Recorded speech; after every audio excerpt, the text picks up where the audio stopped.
Olá, bem-vindo ao podcast do IMPM. Estou aqui hoje com o Márcio Mansur, um dos médios mais antigos do Instituto Manuel Filomeno de Miranda. Tudo bom, Márcio? Como vai? Tudo bem, Antônio, tudo Joia? certinho. Então, Márcio, conte um pouquinho pra gente sobre a história do IMPM, como foi que começou tudo? Olha, eu vou te dar a história, né, na minha visão do que a gente tem das informações. O Filomeno de Miranda, ele, na realidade, quer dizer, o Carlão, a Marina, Célia Queiroz, Dona Ivone, e Terezinha Canuto, que é filha de Dona Ivone, eu acredito, tem alguns outros médicos, mas não permaneceram. E Malena, se eu não me engano, eles frequentavam Bernardo Loureiro, né? Bernardo Loureiro, normalmente o centro dele é de Boa Viagem e tudo. E Bernardo é um dos percursores desse trabalho que nós fazemos com assistidos, trabalho de desobsessão. Aí eles frequentavam o Bernardo, aí numa época, por ser um pouco distante, às vezes eles não conseguiam chegar, eles resolveram fazer um grupo de estudo. Vamos fazer um grupo de estudo. Começou com um grupo de estudo. E aí Dona Ivone, que é fisioterapeuta, né, se formou em fisioterapia, inclusive por causa de Terezinha, Dona Ivone cedeu o local onde ela fazia o atendimento de manhã, de tarde, né? Ela cedeu o local para fazer as primeiras reuniões. E começaram as reuniões de estudo. Tá? Bom, Bacana.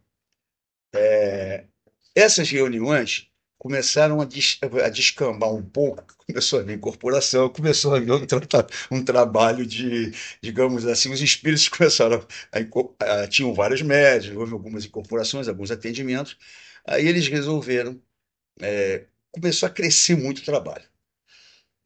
E esse trabalho começou a incomodar a rua, porque tinha muito carro parado, né? Muito carro estacionado, era uma rua pequena. E aí o filho de Dona Ivone, um dos dias assim, digamos um dia que ele estava mais alterado, um pouquinho, e ela conta isso, né? Ele resolve, ele briga, não, não pode ser, tem que sair esse pessoal daqui. E aí o grupo que já estava formado, eles resolvem sair, né? Já estava basicamente fundado o Filomeno de Miranda, mas é 1º de maio que é a data oficial. Eles alugam uma casa aqui em Itapuã, na Rua de Baixo aqui, e iniciam aí o trabalho do Filomeno de Miranda, né? Já com o nome, o grupo de estudo começa a tomar a forma de já estava com a forma de centro espírita, né? Bacana, bacana. Em que momento que vocês perceberam que estavam fundando de fato um centro espírita? Rapaz, eu acho que essa daí você tem que conversar com o Carlão e com Marina e Célia, né? Dona Ivone também. As visões, quer dizer, eles. O filho de Dona Ivone, ele foi o elemento que ajudou a formar. Eles começaram a sentir isso quando tinha muita gente, começou o atendimento. A primeira, se eu não me engano, uma das palestras, eles chamaram o Bernardo para comparecer, uma das primeiras palestras, tá entendendo?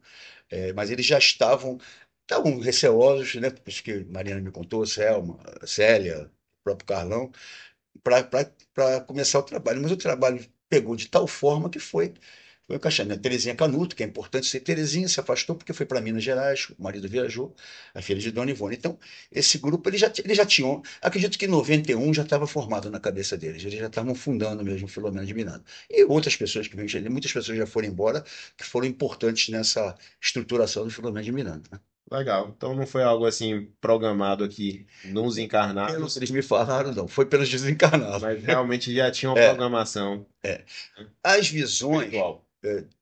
o Carlão e Marina e Dona Ivone têm uma visão, Célia tem uma visão de alguns trabalhos anteriores, ou que começaram juntos, mas na realidade o Filomeno de Miranda é essa junção, é quando eles inauguram a casinha ali e partem para o trabalho, né? Teve o trabalho do Lar Vida, que hoje é um trabalho que está separado, mas é um trabalho que os percussores do Lar Vida, que era Guilherme e Cristina, da família Cordeiro, né? A Cristina era cunhada de Malena Cordeiro. Eles fazem o Lar Vida, o processo do Lar Vida das crianças. Durante muito tempo as crianças frequentaram aqui o Filomeno de Miranda, mas depois elas se afastaram. E o trabalho lá continua, né? Que eles atendem crianças com vários problemas, anencefalia, porra, e outros processos, né? Bravos. Então foram trabalhos que começaram parecidos, mas eles se separaram, né? E aí o Filomeno continuou aí nesse processo. Legal. Bacana essa história. E a Casa da Luz? Como foi que a Casa da Luz. A Casa da Luz é o seguinte, Casa da Luz, o Ari Teles, Ele é um médium, ele é conhecido, inclusive é o contador do Filomeno de Miranda. O Ari Telles, ele começa um processo de. Ele sai da Mansão do Caminho, mais ou menos, ele começa a sair da Mansão do Caminho e ele começa em Canabrava, no lixão de Canabrava, ele começa um trabalho voltado para atender o pessoal socialmente lá. Ele não fez, não foi um trabalho espírita, né? Foi um trabalho de apoio às crianças, à comunidade. Quando ele começa esse trabalho, num período ele vem aqui no Filomeno, ele fala com Carlão e Marina, pede para que Filomeno de Miranda ajude na parte de cestas básicas e tudo. E aí ele traz um processo de trabalhos para cá. Aí vários médicos, inclusive, né, eu, Tomiri, Selma, Gafo e outras pessoas, Gorete, o pessoal começa a participar da Casa da Luz. A gente entrou na Casa da Luz mais com um projeto, Mirinha, um projeto de computadores, uma sala de informática, que é que ele queria fazer, e Mirinha entrou com um trabalho de inglês para os jovens. E começa. Só que ao tempo a gente foi, aí vai entrosando e começa a participar bastante da Casa da Luz.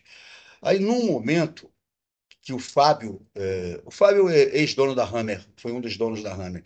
O Fábio Alexandre, o Fábio era o presidente da Casa da Luz. O Ari tinha se afastado um pouco e deixou ele como presidente. Ele começa a ter que mudar a vida dele, tanto é que ele viajou, ele mora no Rio de Janeiro, hoje, se eu não me engano, em Niterói. Ele, ele se afasta, e aí ele é espírita, ele estava frequentando o centro do Adenauer. Aí ele chega para gente, para mim, conversando comigo, ele falou: olha, eu queria apresentar aqui, estou querendo que vocês assumam a Casa da Luz, porque ela ficando amparada numa instituição espírita, eu fico mais tranquilo, tendo uma instituição por trás, eu estou sozinho agora lá e tal. Aí a gente conversa, já conhecíamos, todo mundo já conhecia, já tinha um entrosamento de várias pessoas, a gente traz para uma reunião nossa aqui, e aí a gente resolve assumir a Casa da Luz. Então, a Casa da Luz, ela passa a ter outro CNPJ, porque ela é uma, administrativamente, ela é uma filial do Filomeno de Miranda, né? Perfeito. Ela é uma filial. Só que como o nome Casa da Luz é um nome muito forte, e já estava na comunidade, todo mundo conhece, é dentro de uma comunidade pobre, uma comunidade, vamos dizer, que tem vários problemas, a gente mantém o nome Fantasia Casa da Luz, tá? É um trabalho, é, ele não é um trabalho ele é um trabalho feito pelo centro espírita como nós, mas ele é um trabalho livre, ele não é um trabalho que tenha doutrina espírita lá para as pessoas, ele é um trabalho livre, é um trabalho Entendi. de ajuda ao outro, né? Sem perguntar religião, sexo, nada. É para ajudar as pessoas de lá. Hoje ele é muito voltado na parte das crianças, até 4, 5 anos. Ele tem uma creche, né? Deve estar dando umas 100 crianças. E tem um projeto, Anália Fernandes, Anália Franco, desculpa, Anália Franco, que foi um projeto para pegar as crianças que saíam da Casa da Luz para a primeiro grupo escolar, né? Vamos dizer assim, a primeira fase aí do ensino básico, né? E as crianças de manhã estudam de tarde, as crianças de tarde estudam de manhã, um reforço, né? Mirinha participou desse trabalho, Conceição participa ainda, Conceição Vasconcelos participou desse trabalho também, mas hoje está basicamente, Mirinha está coordenando, Conceição e ela de vez em quando vão dar um pulo, mas das meninas da própria comunidade que estão levando esse trabalho hoje.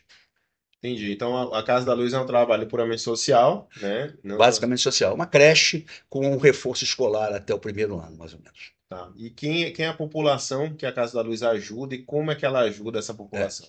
Basicamente é o seguinte: Gal e Jacira, que são as duas funcionárias mais antigas, elas são de dentro da comunidade, né? Gal é a pessoa que administra lá a Casa da Luz, hoje ela fica diretamente ligada com o Tomiri, com o Mirinha, e Jacira está lá também ligada também com o Tomiri, e as duas é que hoje, vamos dizer assim, são as pessoas de contato com a comunidade que veem as necessidades da comunidade para que a gente possa apoiar, né?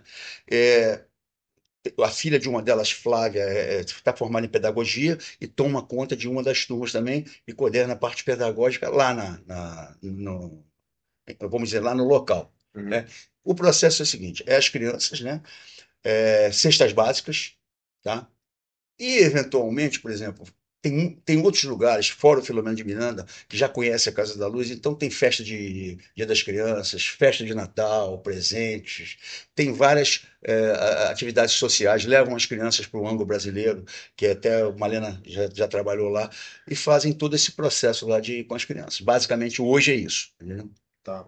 Então, dá um apoio material através das cestas Isso. básicas, assim também como um apoio escolar e também uma contribuição moral na formação É, das crianças. por exemplo, as mães, é uma das obrigações, é o seguinte, as mães que têm as crianças lá, elas têm que dar um dia de trabalho na Casa da Luz, entendeu? É feito um processo Legal. para que tenha, então, por exemplo, no final do ano, antes de, não só no final do ano, né? Elas têm lá um local bem guardadinho, bem arrumado, bem organizado, onde tem tudo guardado os mantimentos que a gente arrecada aqui, que arrecada de outros lugares, então sempre dão cestas básicas lá. Então, as Se não crianças, for mensalmente, eu acredito que de 2 em 2 meses. A Mirinha pode ter uma ideia melhor. as crianças ao invés de estarem no turno oposto da escola, ao invés de estarem em nenhum ambiente sem nenhum É, direcionamento, eles estão o tempo todo tá. sendo Esse é, direcionados. podia ser melhor, mas né, esse é o objetivo que a gente alcançou até agora. Mas dá para alcançar mais. Legal. E como é que a gente pode ajudar a Casa da Luz? Olha, a gente tem as doações, né? As doações de alimentos, né? Alimentos não perecíveis, que é mais fácil, né? E as doações para a conta bancária também. As contas bancárias, inclusive, elas são separadas, tá? A conta bancária do Filomeno de Miranda é uma, a conta bancária da Casa da Luz é outra. Elas são administradas, uma a do Filomeno por Laine, administrada junto com, e a outra administrada por Tomini, tá? Então, basicamente, a gente usa para manutenção do Filomeno de Miranda uma conta e para manutenção da Casa da Luz e para outras coisas a outra conta. Perfeito, bacana. Márcio, me fale agora sobre o IMPM, Hum, né? Quem é que o IMPM está ajudando e como? Quais são os trabalhos desenvolvidos aqui hum. na casa? Olha, o INPM, ele já teve uma quantidade de trabalhos muito maiores do que a gente tem hoje. A pandemia, ela deu uma... modificou em todos os lugares, ela modificou muito o processo. Então, o INPM, hoje, a gente tem as doutrinárias, né, que é no sábado e na terça, sendo que na terça você tem tem terças que é o estudo do Evangelho, tem uma desobsessão na terça-feira, que é aberta, é selecionada as pessoas de sábado que queiram ir para terça, é um grupo menor, né, porque é por causa do horário, que o horário começa às 8h30. Tem a desobsessão de sábado e o passe. Na terça-feira, o passe é coletivo, ele é dado lá no salão. Na quinta-feira nós temos aí o estudo do. Temos os grupos de estudos, hoje são três turmas, né? E com o, a educação, a gente chama de desenvolvimento mediúnico, mas para educação mediúnica. Nós temos aula de Pilates, aqui, se eu não me engano, às quintas-feiras. Nós temos uma médica, uma dermatologista, que atende aqui aos sábados. Eu acredito que seja de 15 em 15, tá? O projeto Amor em Ação, que houve uma modificação nesse projeto, hoje tem as equipes preparando sanduíches que são distribuídos por dos integrantes, dos ex-integrantes do Amor em Ação, que é Jackson, que faz a distribuição desses lanches. Basicamente, hoje é isso aí, né? A gente deixou de fazer, tinha a parte de informática, mas com a pandemia acabou. Tinha o evangelho no lar, que se ia na casa de algumas pessoas para fazer o evangelho também por causa da pandemia acabou parando, né? É, tinha um trabalho de terceira idade que Dona Ivone fazia, mas devido à idade, devido também à própria pandemia, esse trabalho parou de ser feito, que era um trabalho de costuras, de arte, de várias coisas que eram feitas aqui na casa. Tá? Então a gente tem a desobsessão, tem os grupos de estudo e temos as palestras e o passe. Isso. E assim, para quem está assistindo a gente, que não entende de espiritismo ou não sabe, né, se está indicado para ir para a desobsessão, para o passe, para o grupo de estudo, como é que funciona isso, né? Para quem são esses tratamentos? Olha, normalmente, como é que hoje em dia as entrevistas são feitas no sábado, né? Quando a pessoa vem e procura, ela faz uma ficha ela faz uma entrevista. Normalmente nessa entrevista, ah, ela expõe o que é apresentado a ela os trabalhos do fenômeno, passa, doutrinária, e aí a pessoa, dependendo da situação, até ela solicita fazer o tratamento, que é o tratamento de desobsessão, né? Tá. Basicamente é esse tratamento. Então esse tratamento ele consiste em você leva a pessoa para a primeira vez, que é normalmente no sábado. Nesse sábado é feito o trabalho dentro da sala e é detectado alguma coisa, o dirigente encaminha essa pessoa. Pode mantê-la no sábado, ou pode encaminhá-la para o passe, ou deixá-la, digamos assim, continuar no processo de tratamento, até por um conhecimento da doutrina espírita, né? É, alguns casos chegam aqui por volta pelo processo de Marina, que é a dirigente, Carlão, que são dois psicólogos que, por atenderem também, às vezes não falam para as pessoas, mas sugerem alguns pontos e conseguem trazer alguns, até, vamos dizer assim, assistidos para fazer o tratamento aqui. Entendi. Então, a pessoa que está vindo pela primeira vez deve vir no sábado para fazer a entrevista Isso, e muito provavelmente iniciar o tratamento de desobsessão, não é isso? perfeitamente. E A assim, não ser que ela esteja tranquila, esteja bem, ela fala, não, eu queria tomar um passe. Aí ela passa por se passe ela também, não tem quiser problema. também só tomar o passe, é Depende muito possível. dela, né? Agora, chegam casos que você tem que as pessoas são trazidas por outras pessoas, aí, em outras situações, que aí a gente faz o tratamento de desobsessão. Mas quem deve procurar? O que que a pessoa espera quando chegar aqui? É a pessoa que está em depressão, é a pessoa que está em sofrimento, né? É a pessoa que está passando por alguma coisa, ou qualquer um pode vir fazer esse tratamento? Olha, o tratamento, ele basicamente a gente já viu aqui, já leu, já viu em algumas fichas, em algumas conversas, mais Marina do que eu, muitas pessoas vêm assim, eu queria cuidar da parte espiritual, sem ter uma noção do que é o processo, né? Muitas pessoas já chegam com processo depressivo, é, muitas pessoas chegam com alguns problemas materiais também, e tudo. Então, basicamente, é muito do estado do ser, né? Algumas pessoas não teriam nem condição de decidir por elas mesmas, elas são trazidas, às vezes, por outras pessoas para a gente conseguir identificar e ajudar o processo que, às vezes, é detectado, principalmente por causa de Marinda, detectado se a pessoa tem um problema. Às vezes, o problema é mais, vamos dizer, de seguir na medicina, psicológico, né, psiquiátrico, tá? Que precisa desse apoio, mas a espiritualidade, a equipe espiritual ajuda, porventura, os espíritos que possam estar, vamos dizer, atrapalhando um pouco esse processo da pessoa, de pensamento, de ideia, tá entendendo? Legal, legal. É muito importante, né? Esse É, cuidado, esse... hoje, essa forma da gente fazer essas lives é atingir a todas as pessoas que não têm um conhecimento, que porventura estejam precisando de uma ajuda, depressão, tudo, que possam vir na casa para poder. O Espiritismo tem uma condição, como outros lugares têm, mas tem uma condição muito clara e racional de ajudar essas pessoas. E assim, acredito que muita gente que não conhece o espiritismo, né, não sabe o que esperar, né? Então, é importante que as pessoas saibam que o espiritismo a pessoa chegando aqui vai falar sobre Jesus. A gente fala aqui sobre Jesus, é um tratamento, é uma doutrina baseada no ensinamento de Jesus, não é isso? Isso aí. O- o- as pessoas têm uma visão de espiritismo, vamos dizer assim, muito ligada por causa do atavismo, né? Por causa da apropriação que houve. Quando o espiritismo foi fundado, que foi fundado aqui em Salvador, quando ele, com abre as primeiras casas espíritas, houve uma junção do, vamos dizer assim, das religiões que não podiam se apresentar, principalmente as religiões de origem africana. Houve uma mistura, né, de processos, cada uma fazendo o seu processo. O Espiritismo é baseado nos livros de Kardec, nos 5 livros, né, principais.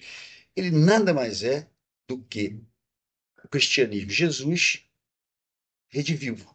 Os Espíritos trazem todos os ensinamentos de Jesus, mas de uma forma para que a gente entenda aquilo que ele não pôde falar na época e a gente tenha o conhecimento agora. Então, na realidade, ele é um cristão. É, Kardec brigava por ele ser religação, porque Kardec não queria uma religião, ele queria uma doutrina filosófica, uma ciência, que se fosse um modo de vida das pessoas.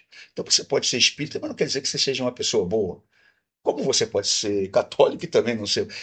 Mas ele vamos dizer, claramente os ensinamentos de Jesus de uma forma amplificada para que a gente possa hoje em dia usar. E ele sempre acompanha a ciência. A ciência sempre vai. Kardec foi muito claro que ele disse que sempre a ciência evoluir, tenha certeza que o Espiritismo pode estar lá, ele não vai ser nunca contra a ciência no sentido das revelações no futuro. Tá? Basicamente é isso. Então a gente pode dizer que qualquer pessoa que esteja passando por algum processo de sofrimento pode ser ajudada por esse trabalho. Pode ser ajudado por esse trabalho, com certeza. Que é, se você olhar bem, Jesus foi um psicoterapeuta. O Espiritismo funciona. O Espiritismo diz a você o seguinte: olha, você é o responsável, não é os outros. Ele cria. Às vezes as pessoas não gostam de ouvir isso, mas a responsabilidade é nossa. O que ele faz é isso. Ele não diz o que a gente tem que fazer ou não. Ele diz o seguinte: ó, tá aqui. Você tem os caminhos para você seguir. Você que decide. Agora, quando você decide, ele diz para a gente o que pode acontecer quando a gente toma um caminho que não, vamos dizer, não seguisse as leis naturais, as leis de Deus. Perfeito, perfeito. Obrigado, Márcio, por essa conversa fantástica. Foi muito proveitosa. E continue seguindo a gente para mais conteúdo nesse sentido. Obrigado a todos. Boa tarde.